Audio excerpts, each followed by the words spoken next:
जाधव, भाजी मार्केट गाळा नंबर 1. तर संबंधित हा स्लॅब सकाळी कोसळला. वारंवार नगरपालिका प्रशासनाला सांगून पण ते दुर्लक्ष करत आहे. नागरिक अक्षरशः जीव मुठीत धरून भाजी घ्यायला मार्केटमध्ये येत आहेत. ॲक्च्युली ही भाजी म्हणजे खेड तालुक्यासाठी आहे. खेड तालुक्याचा भाजी पुरवठा या भाजी मार्केटमधून होत आहे. तरी पण नगरपालिका या सगळ्या गोष्टींकडे दुर्लक्ष करत आहे.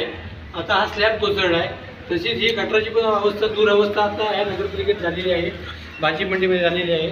आता हे डेंग्यूसारखे जे साथीचे आजार आहेत ते आता लोक वर काढत आहेत. तरी पण नगरपालिका प्रशासनाला सांगूनही त्यांचं दुर्लक्ष होत आहे. हे आता तुम्ही पाहू शकता इकडे हे बॅक साईडच्या गटाराचं काम झालेलं आहे नवीन. ते गटार अक्षरशः वरती घेतलेले आहे, त्यामुळे पाणी यायला मार्गच नाही. हे पाणी साठून यात मच्छर होण्याची शक्यता नाकारता येत नाही.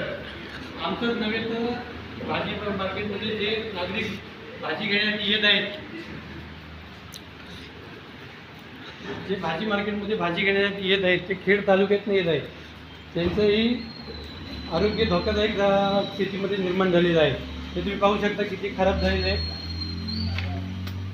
नगरपालिकेचा एकही सफाई कर्मचारी झाडू मारण्यासाठी भाजी मार्केटमध्ये येत नाही. तुम्ही बघू शकता गटाराची अवस्था काय आहे ती. बॅक साईडला तुम्हाला दाखवतो.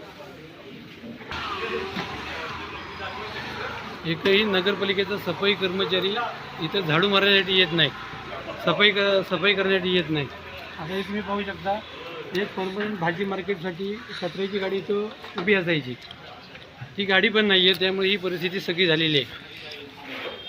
वारंवार संबंधित अधिकाऱ्यांना सांगूनही त्यांचा काही आपल्याला उपयोग होत नाही.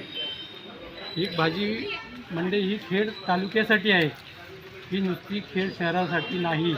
ह्याची आता तरी जाणीव नगरपालिका प्रशासनाला व्हावी, तुमच्या मार्फत तरी व्हावी, हीच नम्र विनंती.